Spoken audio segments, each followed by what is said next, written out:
Hello techians, this is Kumar and welcome to the Techy Lab. आज के हमारे इस लेक्चर में हम करेंगे refraction by spherical lenses. Yes, आपको याद होगा कि पहले हमने कुछ ऐसा आर्टिकल किया है, रिफ्लेक्शन बाय स्फेरिकल मिरर। आज हम करेंगे refraction by spherical lens. Are you guys ready? देखो, आप लोगों ने कभी देखा होगा कि जब आप घड़ी बनवाने जाते हो, है ना, तो उसके घड़ी के जो पार्ट्स है वो इतने छोटे होते हैं, देखने मुश्किल होते हैं। तो जो वॉच मेकर होता है वो एक मैग्नीफाइंग ग्लास के साथ उसको ऐसे ऑब्जर्व करने की कोशिश करता है, चीजों को बहुत माइन्यूटली जो है वो देखता है। राइट? क्या आपने कभी उस मैग्नीफाइंग ग्लास को टच किया है? वेल, अगर आप उसको टच करोगे आप देखोगे कि वो इवन नहीं होता, वो ऐसे फ्लैट नहीं होता, रादर वो ऐसा होता है। वो अंदर से थिक होता है, ये वाला मिडल वाला जो पोर्शन है उसका वो थिक होता है, बट जो उसका आउटर पोर्शन होता है वो उसका थिन होता है। और ये जो है एक कर्व आपको फील होगी, ये एक फ्लैट सरफेस भी नहीं है। तो ये जो मैग्नीफाइंग ग्लास है जो कि वॉच मेकर यूज करता है, that is a classic example of the usages of lens in our daily life. In fact जो आपके चश्मे हैं, जिन बच्चों के चश्मे लगे हुए, स्पेक्टिकल्स लगे हुए हैं, वो भी कुछ नहीं, लेंस ही तो है। आप देख पा रहे हो चीजों को, आपकी आईज के अंदर तक भी लेंस है। ठीक है, अब देखो, चलो अगर ये चीजें ना सही, फोटोज क्लिक करना सबको पसंद है, राइट? आपने देखा होगा कि मोबाइल में भी जब एड दिखाते हैं तो वो कितने सारे लेंस जो है वो दिखाता है, ऐसे खोल कर दिखा देता है एंड देन वो सभी को एक कंपैक्ट कर देता है फोन को एड्स में। कुछ कुछ आपने देखा होगा कि कई जो कैमरास होते हैं वो बहुत बड़े होते हैं, है ना, जो जैसे कि आप नेट जियो वाइल्ड में, हिस्ट्री टीवी 18 में, या कोई भी ऐसे चैनल पे अगर आप जाओगे एंड वहां पर कोई अगर आप एनिमल्स के रिलेटेड अगर देखोगे कि जो एनिमल फोटोग्राफी है या वीडियोग्राफी है, तो आप देखोगे कि वो जो कैमरास है वो बहुत बड़े बड़े होते हैं एंड वो कोशिश करते हैं उनको, मतलब बहुत दूर दूर होते हैं एनिमल्स एक्चुअली, बट कितने अच्छे से, कितनी क्लियर पिक्चर्स जो है वो क्लिक कर पाते हैं। एंड आपने देखा होगा कि वो उसको एडजस्ट भी करते हैं। तो वो क्या है? तो वो जो आपको दिखाई देता है ना, इतना बड़ा सा आगे कैमरा के लगा होता है, जो वो क्या है, वो सिर्फ एक सीरीज ऑफ आपके लेंसेज हैं जो लगाए जाते हैं ताकि आपको एक हाई डेफिनेशन इमेज जो है आपको वो मिले। ठीक है, तो ऐसा ही कुछ अरेंजमेंट होता है एंड आपको ये नहीं करना है। ओके, थैंक्स टू कैनन की आपको एक्सप्लेन करने के लिए मुझे ये मिल गई, बट आपको ये याद नहीं करना, देखना नहीं है, सिर्फ आपको बताने के लिए कि देखो कितने सारे लेंसेज जो है वो यूज होते हैं कॉम्बिनेशन में, just to get a clear image. ठीक है, तो आप देखोगे कि ये एक एनिमेशन है जिसमें बहुत क्लियरली दिखाया है कि हम कैसे चीजों को जूम इन जूम आउट कर सकते हैं एंड कैसे जो रेज है वो रिफ्रैक्ट करती हैं इनसाइड द कैमरा इटसेल्फ। ठीक है, चलिए अब देखो, अब हमने ये तो पढ़ा कि ठीक है कि मैग्नीफाइंग ग्लास हो गया, कैमरा हो गया, आपकी आईज होगी, सभी में क्या है, लेंस है। बट लेंस को हम कैसे डिफाइन करेंगे, क्या होता है ये? एक ट्रांसपेरेंट मीडियम है जिसमें आपके पास टू कर्व्ड सरफेस होते हैं, या फिर एटलीस्ट वन कर्व्ड सरफेस आपके पास होना चाहिए, दूसरा आपका फ्लैट भी हो सकता है। ठीक है, मतलब ये भी हो सकता है, ये भी हो सकता है, ये भी पॉसिबल है एंड ये भी पॉसिबल है, एंड और भी अलग अलग तरह के लेंसेज हैं जो पॉसिबल हैं। ठीक है, ऐसे लेंसेज भी पॉसिबल हैं एंड और भी तरह के लेंसेज हैं। ठीक है, but I don't want to go into it, but आपको ये पता होना चाहिए लेंस क्या है, ट्रांसपेरेंट मटेरियल है which is bound by two surfaces, उनमें से एक, उनमें से एटलीस्ट वन जो है वो आपका कर्व्ड होना चाहिए। ठीक, अभी हमारे पास दो तरह के लेंसेज है जो हमने इस चैप्टर में डिस्कस करने हैं, that is the convex lens and the concave lens. अब देखो, कन्वेक्स लेंस को हम कन्वर्जिंग लेंस भी बोल देते हैं। अब देखो, ये थोड़ा सा मिरर के ऑपोजिट है। तो जो कनकेव मिरर का काम है वो कन्वेक्स लेंस का काम है।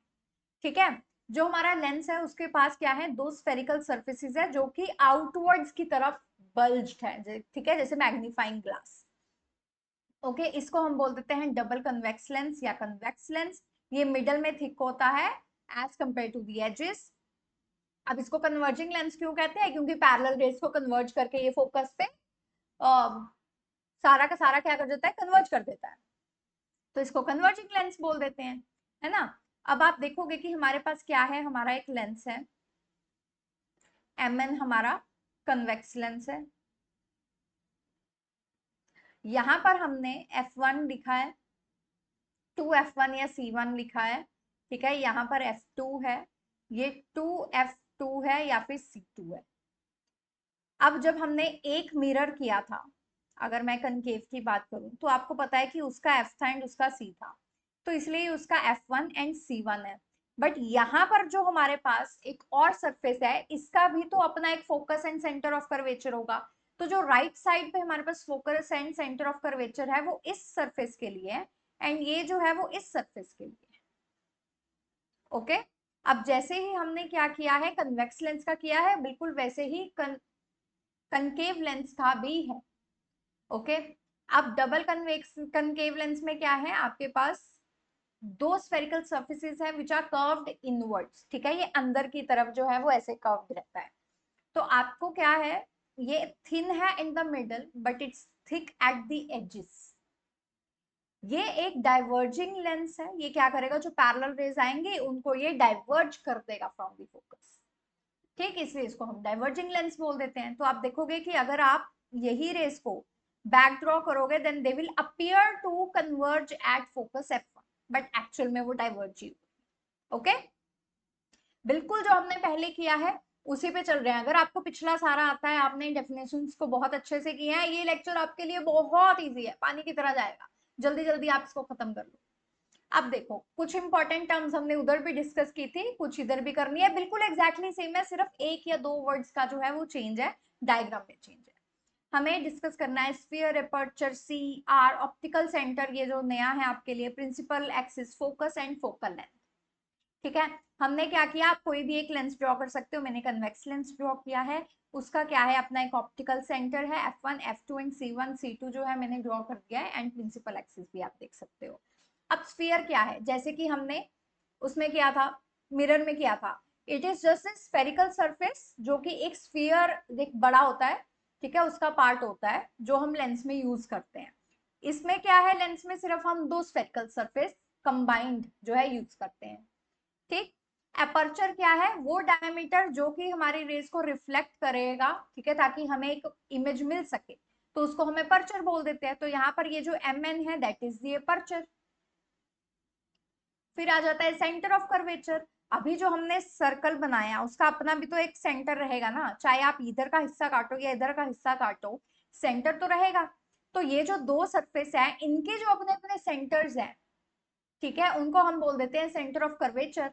तो ये C1 एंड C2 हमारे पास है। ओके, अब इनका जो डिस्टेंस है सेंटर ऑफ कर्वेचर का फ्रॉम द सेंटर, वो जिसको हम ऑप्टिकल सेंटर बोल रहे हैं यहाँ पर, ठीक है, उसको हम क्या बोलते हैं, रेडियस ऑफ कर्वेचर, इसको हम बोलते हैं रेडियस ऑफ कर्वेचर। आप इसको R2 R1 भी लिख सकते हो, वो आपकी इच्छा है, बट आपके लेवल पे आपको मैं बता दूं कि आपको बिल्कुल सेम सिमेट्रिक लेंसेज जो है वो यूज आप करोगे, मतलब जो f1 f2 का डिस्टेंस है वो सेम रहेगा, c1 c2 का जो डिस्टेंस है वो सेम रहेगा, जिसके कारण जो आपका r1 r2 है वो भी सेम रहेगा, ठीक है।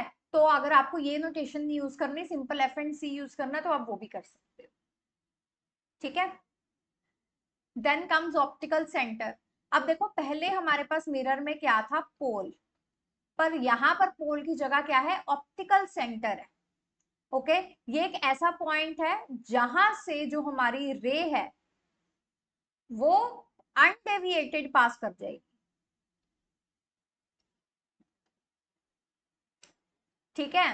तो ये वो पॉइंट है। अब अगर आपके पास एक थिन लेंस है और एक ज्योमेट्रिक लेंस है या सिमेट्रिक लेंस है, तो जो आपका ये ऑप्टिकल सेंटर है ना, ये बिल्कुल मिडल में ऑफ द लेंस लाई करेगा, ठीक है, इसलिए इसको यूजुअली हम मिडल पर ही रखते हैं। तो प्रिंसिपल एक्सिस क्या है, वो एक्सिस जो कि C1 that is centre of curvature and optical centre से जो है वो पास करे, ठीक है, ये आपकी definition, optical centre and centre of curvature से जो पास करे। ये एक इमेजिनरी लाइन ही है, ठीक है, एज सच एग्जिस्ट नहीं करती, इमेजिनरी लाइन है ताकि हम अपने तरफ से जो कैलकुलेशंस है उनको इजी कर सके। अब आ गया फोकस। अब अगर हमारे पास मिरर होता तो हम क्या कहते कि जो रेज है जिस पॉइंट पर वो फोकस कर रहे उसे हम फोकल प्रिंसिपल फोकस बोल देते हैं, जिस पॉइंट से वो डाइवर्ज करे उस पॉइंट को हम प्रिंसिपल फोकस बोल देते हैं। तो यहाँ पर भी वही है, ठीक है, कि जो पैरेलल रेज आ रही हैं वो जिस पॉइंट पे कन्वर्ज कर रही है इन कन्वेक्स लेंस उसको बोलते हैं प्रिंसिपल फोकस, एंड या फिर वो अपीयर टू डाइवर्ज करे फ्रॉम अ सर्टेन पॉइंट उसको हम बोल देते हैं प्रिंसिपल फोकस। इजी। देखो बिल्कुल वही सेम डेफिनेशंस है, कुछ भी ज्यादा फर्क नहीं है, सिर्फ और सिर्फ एक या दो वर्ड्स को हमने हिलाया है। जहां पर मिरर था वहां पर हमने लेंस कर दिया है, दैट्स इट। जहां पर पोल था उसको हमने ऑप्टिकल सेंटर से रिप्लेस कर दिया है, दैट्स इट। ठीक है। तो अभी आपको ये डायग्राम्स जो है वो ड्रॉ करनी आनी चाहिए। फर्स्ट है हमारा कनकेव लेंस, सेकंड है हमारा कन्वेक्स लेंस। दोनों में क्या है, देखो पैरेलल रेज आ रही हैं, अब वो क्या करेगी, फोकस पे कन्वर्ज करेगी। तो यहाँ पर जो रेज है वो तो रिफ्रैक्ट कर रही हैं। अब आप देखो कि वो अंदर की तरफ क्या कर जाएंगी, इनर साइड वो बेंड कर जाएंगी। क्यों? क्योंकि डेंसर मीडियम में चली गई है। ठीक है, तो ऐसे करके हमारा वही रिफ्रैक्शन का कंसेप्ट है, एंड देन वो F2 पे फोकस कर जाएगी कि parallel raise I and converge कर गई। कनकेव लेंस में क्या हुआ कि पैरेलल रेज गई लेकिन वो डाइवर्ज करेगी किसके through, F1। so it appears to converge at F1 but they are actually diverging like this. I hope this is clear. इनको ड्रॉ करके देखना, free hand diagrams not accepted, scale pencil से इसको बार बार करने की कोशिश करना।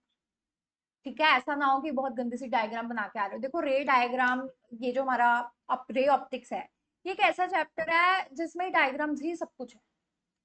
डायग्राम अगर आपने बहुत सुंदर बना दी ना, टीचर को देख के लगता है यार बच्चे को आता है, बच्चे ने मेहनत की है। ठीक है, अगर आपने डायग्राम्स गंदी बनाई है, चीजें लेबल नहीं की हैं, तो टीचर को पता है कि नहीं किया बच्चे ने कुछ भी। ठीक है, तो इसको अच्छे से प्रैक्टिस करो, यहीं से पता लग जाता है कि बच्चा कितना प्रिपेयर्ड है अपने पेपर को लेके। अब देखो next is focal length. Focal length तो पता ही है, अगर मिरर की बात करें तो पोल एंड प्रिंसिपल फोकस में जो डिस्टेंस है वो होता था। अब यहाँ पर क्या है, optical centre and principal focus. बाकी सारी डेफिनेशन आपकी सेम है। ठीक है, आप इसको भी एफ बता सकते हो, ऐसा कुछ नहीं है कि वही एफ है। ठीक है, ये आपका एफ है। अब आ जाता है लेंस विद स्मॉल अपर्चर। देखो आपकी जो क्लास है, जो हम प्रॉब्लम्स जो डील करेंगे वो हम इन्हीं के साथ करेंगे। ये ऐसे आपको क्वेश्चन नहीं पूछा जाएगा, लेकिन हम जो प्रॉब्लम्स डील करेंगे वो इसी के साथ करेंगे। अब लेंस विद स्मॉल अपर्चर का क्या मतलब है कि जो अपर्चर है वो आपके रेडियस ऑफ कर्वेचर से बहुत ज्यादा छोटा रहेगा। ठीक है, इस केस में क्या होता है, जो आपका ऑप्टिकल सेंटर है वो ऑलमोस्ट इन द मिडल आ जाता है, राइट। तो अगर हम ये बोल दें कि ठीक है हम सिमेट्री केस ले रहे हैं, हम लेंस विद स्मॉल अपर्चर ले रहे हैं, एंड क्योंकि वे सिमेट्रिक है, तो जो आपके एफ एंड आर हैं वो बिल्कुल सेम वही रूल फॉलो करेंगे जो हमने मिरर्स में किया है, that is R is equals to double of focal length. ठीक है, R is equals to radius of curvature is equals to double of the focal length. ठीक है, आप इसको एफ डैश, इसको एफ एंड इसको सी एंड इसको C dash ऐसे भी लिख सकते हो। ठीक है, ये इसके बराबर ही है इन दोनों का डिस्टेंस। सपोज अगर इसका एक्स है देन इसका भी एक्स ही होगा। ठीक है, अगर इसका वाई है देन इसका भी वाई ही होगा। ओके, तो ये फायदा हमने क्यों लिया, क्योंकि हमने एक स्पेशल केस जो है वो कंसिडर किया यहाँ। तो आई होप आज का लेक्चर आपको अच्छा लगा होगा, इंटरेस्टिंग लगा होगा, एंड आपको ये ऑलरेडी चीजें इसमें से मैक्सिमम आती होंगी।